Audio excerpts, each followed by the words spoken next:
우리가 이제 당뇨병이 있는 분들은 빵을 먹으면 된다 안 된다 어떻게 생각하십니까? 안 된다. 우리가 미국이나 유럽에 있는 분들은 주식이 빵인데 그 사람들은 뭐 먹고 살아요? 밥 먹으라 그래요? 그렇지는 않잖아요. 빵은 죄가 없다.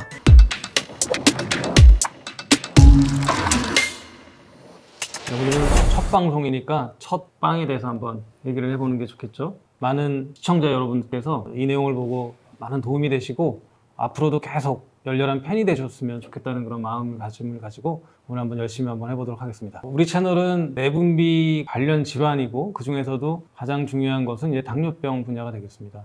네, 안녕하세요. 내분비내과 박철영 교수입니다. 안녕하세요. 저는 정비서 정주화입니다. 그래요. 정비서 이제 앞으로 잘해봅시다. 오늘은 첫 빵에 대한 내용을 갖다가 가지고 이제 논의를 할 건데요. 당뇨병이 있는 분들은 빵을 먹으면 된다 안 된다 어떻게 생각하십니까? 안 된다. 그러면 우리가 미국이나 이런 유럽에 있는 분들은 주식이 빵인데 그 사람들은 뭐 먹고 살아요? 밥 먹으라 그래요? 그렇지는 않잖아요.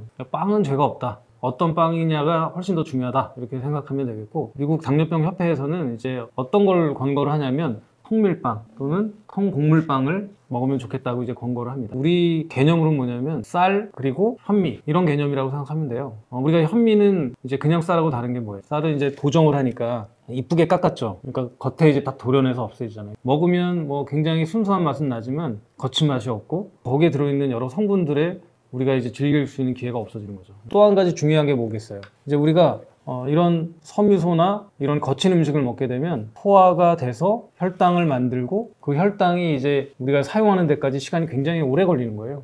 그러면은 어떻게 되겠어요? 혈당이 올라가는 곡선이 서서히 올라가겠죠. 그렇죠. 그렇기 때문에 우리가 이제 보통의 경우에 당뇨병이 없는 사람한테도 이게 뭐냐면 우리의 췌장에서의 인슐린 자산을 이제 아껴서 쓰는 방법이기도 하고, 또 당뇨병 있는 분들한테는 원래 재산이 별로 부족하고 없잖아. 그렇기 때문에 더 이제 없는 재산을 잘 쓸 수 있는 방법이기도 하거든요. 이제 그렇기 때문에 이런 빵, 그다음에 이러한 음식을 갖다가 선택하는 기준을 꼭 가지고 있으면 좋겠다. 정제된 밀가루를 가지고 흡수가 빨리 되면 어떻게 해요? 혈당이 어떻게 돼요?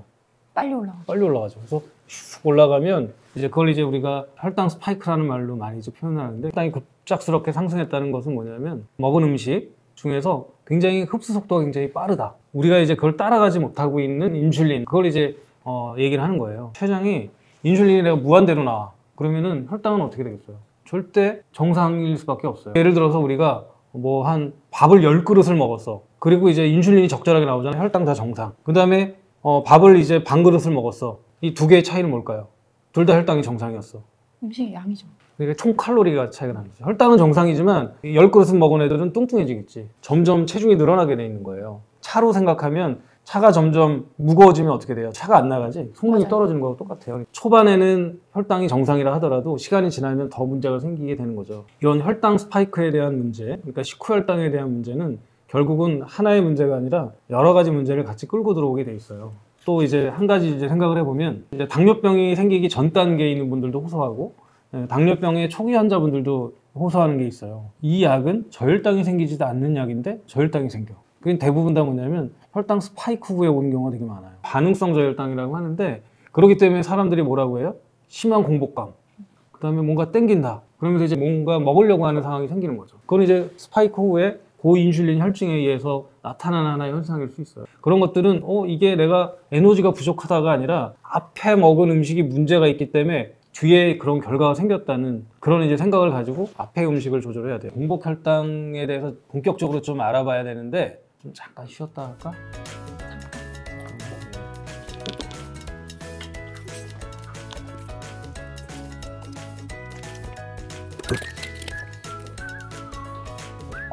교수님, 응? 아까 세배웠는데 어디 갔어요? 드셨어요? 이러면 혈당 스파이크가 온다면서요. 그렇지. 그래도 배고플 때는 또 이런 슈크림까지 맛있어.